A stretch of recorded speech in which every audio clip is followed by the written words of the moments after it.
Alright guys, what is up? It is Gnomes. We're here in a game between Mikelin and SakiSpeed. We have Mikelin on the left-hand side actually playing the Trash Mountain battle group made by, I don't know, a few different people, but I guess the main person you would attribute this battle group to would be Dr. Mr. Bad Guy, right? He used to play a while back when the rank reset first hit. He played for a good month and a half maybe, and then he left again. I believe he's given up all his runes, so he's gone forever now. But, you know, they always come back. So we'll probably see him in another, like, year and a half. He'll come back being like, what is this game? How is it going? And then he'll, you know, play for, like, another month and a half, hardcore, and then he'll leave again. That's what most of the players do. They're like, oh, all right, goodbye. And then they come back a month and or a week or a year later being like, I guess I kind of feel like playing again. But on the right-hand side, we have SakiSpeed. He's playing FSSP. I'm not sure what this is though. This is kind of a weird profit. We do have the stun here, and stun here. So this could be the battle group that Pox Junkie was playing, right? That could be this. I mean, that was the stun battle group with Punish. I don't know why he would play Prophet. Prophet isn't horrible. 75 Nora for a champion that's kind of hard to kill. Because first of all, you know, ranged attack. Second of all, you have immunity to two different things. You have immunity physical and magical. And both of these are, sorry, psychic and magical. Two pretty hard or well seen damage types. I would say that magical and physical are the first, and then you'll see fire. And psychic is like either fourth or maybe fifth of the most common battle group. Or sorry, damage type. But Psychic is up there. There are quite a few factions with Psychic attack type. I wonder what the next one is. I'm pretty positive it's Physical, Magical, Fire. But after that, I'm not positive. I would think Psychic, maybe. I would have to go through the damage types to know. Maybe Electric? It could be Electric too. It's hard to tell. Yeah, hard to tell to be honest. I have to think about that. But let's see how it goes. So we do have the death benefit battle group. So what is he going to do? We do have this protection of the top font by Mikelin, right? He's protecting this top font. We do have the Mind Flayer here. We do have the Houndkin up here. I mean, SakiSpeed is a pretty smart player, so he knows he should probably be rushing, right? In general, he doesn't want to be just chilling here in the back. Double tap, obviously, because of the Oblivion Shield. That's 10 damage, so he's at 37. Now, where does the Storm Spear go? He can go in on the Houndkin, but this guy has... Oh, that's interesting. Usually you see Pounce on the Mind Flayer, to be honest. Alright, so this is interesting. So, now, this was the whole... This turn was very important. I didn't really, like, go in depth on this, on why it is. But, what we could see the Mind Flayer... Or, sorry, not the Mind Flayer, but the Void Storm Spear go, or do, is either go top or go mid. And now we see, first of all, this Houndkin is what, 1, 2, 3 turns behind, right? So the Houndkin will take a while to get down here, and this Mind Flayer Queen will take a very long time to get down here. Actually, no flying. I thought the champion had flying. That's weird. Huh, okay. It does have leap, but no flying. That's interesting, because it does look like it is flying, so that's kind of weird. But yeah, so he's down here now, but it took him a turn to get back down here. And this Houndkin is like, now what, you know? Anyway, what we did just see, though, was the Ritual and the Spirit of the Mountain becoming doomed. So he will die within 6 turns. And I can say he, because it has a mane. So it has to be a guy lion, right? Extractor, Noragen in the back. No anti-Noragen here. So it's really, I think SakiSpeed really needs to rush this down. It is 5 champions versus 2, right? So if at all possible, he really wants to move forwards, take fonts, and not stall, right? He does not want to stall. He wants to make a quick game of this. This is one of the best late game battle groups in the game, right?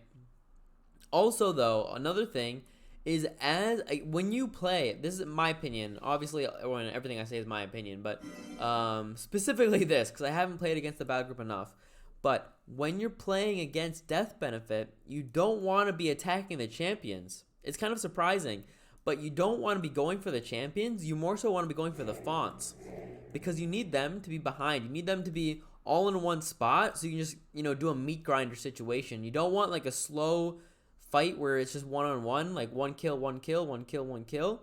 You want meat grinder where they put in one champion, it just dies directly. They put another champion to stall, it dies directly. And you kind of keep moving inch by inch forwards. You don't want a slow battle where both, sides are losing units. That's not what you want.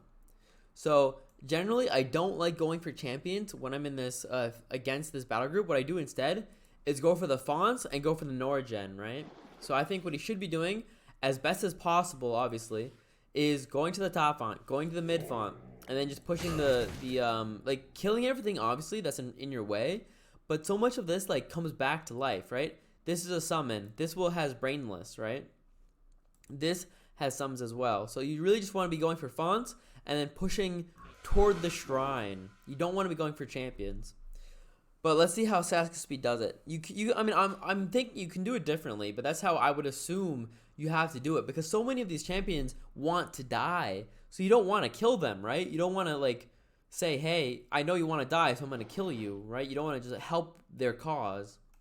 Anyway, so now we have 2 Nora extractors, or deep cave extractors, sorry, for the Nora gen. So the Flame Fist will go top. All right, there's the consume resources.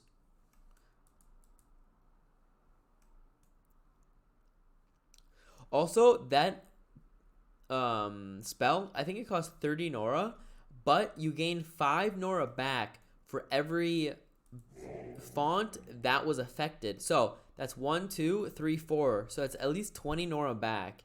So that was a 10 Nora spell right there. My guess is Flame Fist goes top. I think you want Flame Fist to kill the Nora generation here. Either that or you rush the shrine. Those are the 2 options. But I don't think rushing the shrine is the best idea here. It takes too long to get from one side to the other. So I think he goes top. You kill everything here that you can. Okay. He's retreated with the Storm Spear, interestingly. But yeah, this does seem like it is the stun battle group with the Mangle Totem. Though he's playing tough. That's weird. Usually you see Calcify, but you have tough here on the Rock Shaper.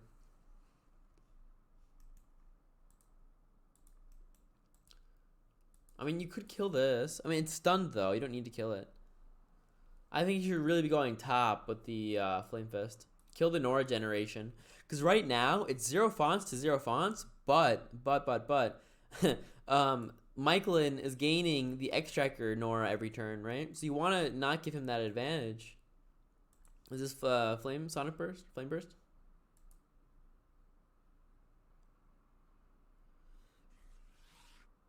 What's he doing? Alright, so he's going to attack once. No initiator, so it's only 10 damage.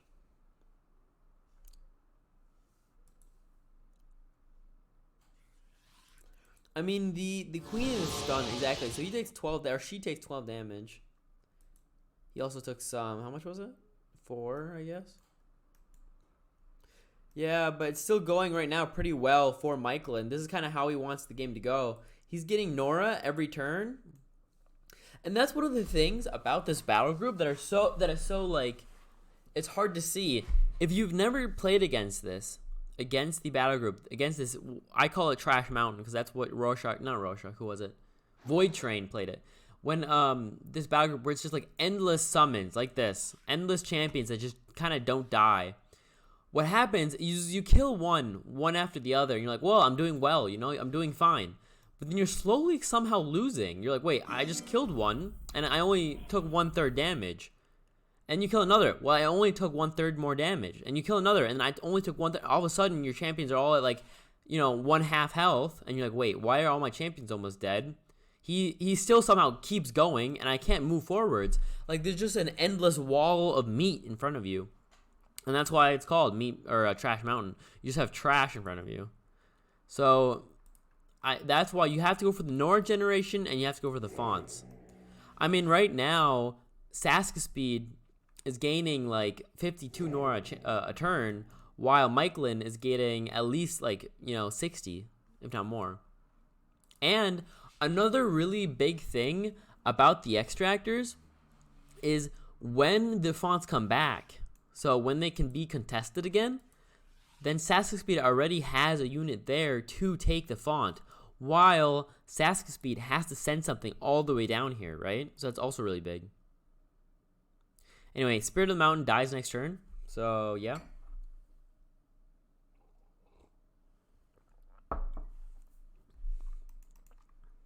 Yeah, but for now, in my expertise, this isn't even, yeah, it's not even headless yet. In my expertise, I'm going to say that SakiSpeed is losing this pretty hard. He's going to lose the Spirit of the Mountain. He's going to lose the Manifestation.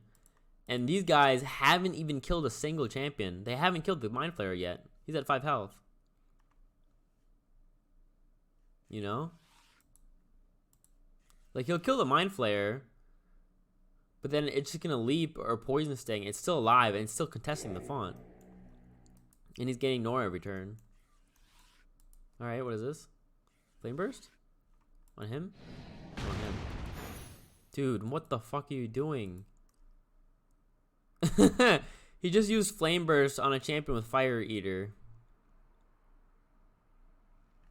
Like, okay. I mean, the only reason I'm so critical is for 2 reasons. One, the Artificer is known for having, like, when there's a champion that often has multiple upgrades that you go, like, I'm okay with you failing something like that, right? You don't always know, hey, you don't always click every champion. You should click every champion, but you don't always do that. So sometimes I'm okay with you messing up an attack because you forgot about something like that, right? But first of all, Artificer always only ever in a meta only ever goes Fire Eater Shatter. You never see anything else. Like, unless it's in constructs, in a construct battle group, you might see something different. But every other battle group, Artificer is always Fire Eater plus Shatter. So you should know what the upgrades are. That's the first mistake. Second of all, these are both good players, so I don't expect these types of mistakes by SakiSpeed. Yeah, he plays pretty well generally, but that was just really big. To me, that was just like silly. I don't know. Anyway, so we do have the Queen come back with the Headless. Immunity magical. But it did cause decaying and dogpiled. But he also became paralyzed? Like, what the heck are these guys doing? He could have moved up 1 more space and he wouldn't be paralyzed right now. Dude, both players, they're just like attacking champions with the Eater ability of their own. What? So he first Flame Burst against a Fire Eater, and then he attack magical versus immunity magical. Now, I've said this a few times. If you want to be a good player, you need to be clicking constantly and reading constantly. So you're constantly seeing what upgrades do they have. You know, you need to be seeing what's happening. And there's a idea behind it as well. Not only do you want to be clicking constantly to see what upgrades, but just so you don't forget, just be doing this. This is all you need to do. Constantly, all game. Click, click, click, click, click, click. Just like always, just be constantly clicking to see what they have and reading, right? And being active. You don't want any passive plays. I mean, in your head with that. That's what I mean. You don't want any like, oh, this should work. No, you don't want to do it that way. You want to be saying, does this work, right? Is this how I should play? Don't be like, this should be okay. Anyway, font, yeah, exactly. Getting the Nora Globe. But look, now he has this. This is the extractor here in the bottom font, or the top font, whatever you call this. This extra here. Alright, stun, nice. Now the Mangle Totem will do pretty well here. Because the Mangle Totem's already here. Only, ooh, double Mangle Totem. This one's a relic, this one's fake, so it's a summon. Yeah, he'll take 4. He can run away for free if he wants. He is eviscerated, or she is eviscerated and poisoned. So the Ferk Prophet will die next turn. So it'd be a good idea to attack once and then get the Nora Globe into an easy to reach position, right? Alright, this is good. He needs this. I don't, how do you just gain, oh, okay. Yeah, so the Storm Spear just gained 2 AP because of the Innervating Touch. Alright, so there's 1 attack. Only 9 damage because of depression, yeah. So the extractor with depression here. One of the rare times I should be okay with that, to be honest.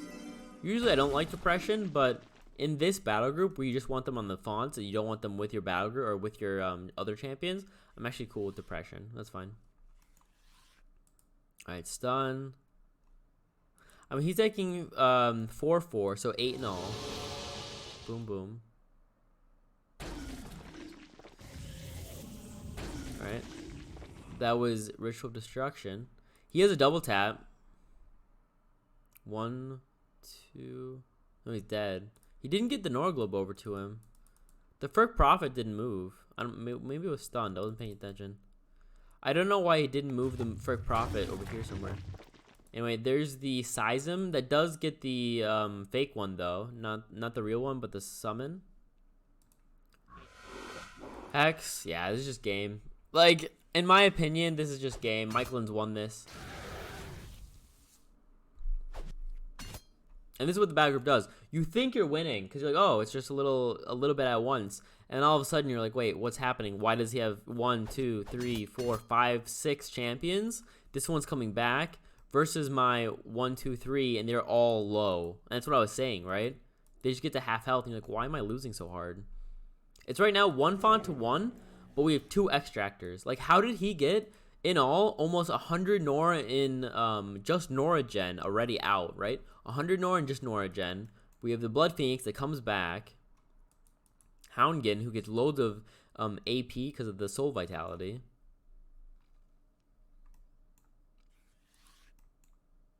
He didn't teleport or what? Okay. A bit of an awkward teleport, to be honest. Couldn't you have teleported from here and saved 1 AP? I'm not paying attention. Maybe. But yeah. He's getting... Thing is, when you're playing against... what was that? Oh, he attacked up here. When you're playing against consume resources, you don't ever know if they have 2. And if they have 2 consume resources, it's a really bad idea to try to get your fonts. So I don't know if this is a good idea. It depends. If Mikelin only plays 1 consume resources, this is okay. It's not amazing, but it's not horrible. But if he plays 2, then you really just want to be rushing. You don't want to be trying to get your fonts back, you know? Anyway, we do have a good heal though. So 8 healing from the Divine Favor, that was really nice because there's no anti-healing out yet for Mikelin, right? Generally, you'll have the Skull of Decay, but nothing out yet. So that was a really good heal. That kind of gives him the oomph to keep fighting, hopefully. The Mind Flayer Queen should die here because he takes 8, right? No, 16. Yeah, so the Mind Flayer Queen is dead.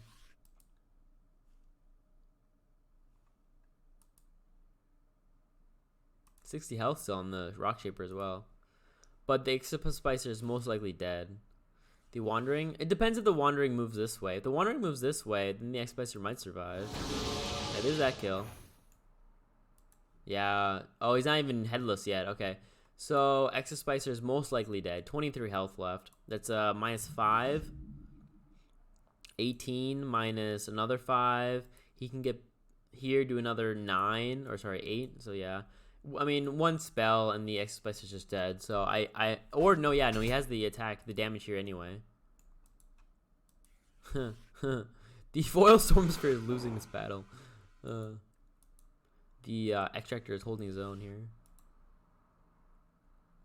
But yeah. Like, yes, you want to get the fonts from your enemy, like I said. Like, when you're playing against this death benefit group, or battle group, their champions are usually pretty slow. And they don't do much damage to you, and they have a lot of Nora gen, right? So you really just want to be going for their fonts. You don't want to be going for their champions because they just can't come back, and they don't do much damage anyway. Oh shit, he's dead, right? Yeah. So yeah, there you go. GG. Yeah, that was just misplay in like thought process, I think, in my opinion. So I think SakiSpeed should have rushed fonts and champions, like as in the Nora generation. But you don't ever try to go for kills. You just kind of play around it. Anyway, GG.